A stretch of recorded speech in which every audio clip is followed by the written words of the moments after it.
Before you cover the masonry walls of a basement, it's important to deal with the possibility of moisture that may seep through them. White efflorescence is a sign that this has happened before, so removing that chalky residue is the first step.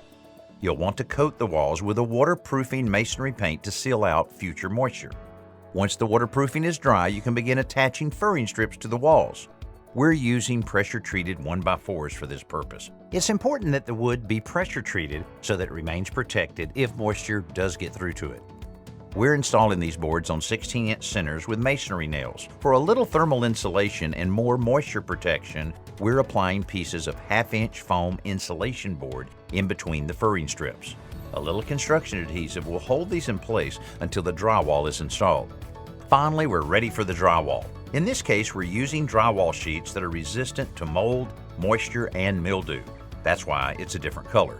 From here, finishing the walls works just like it would with any drywall. Tape the seams, fill the screw holes, sand, and paint.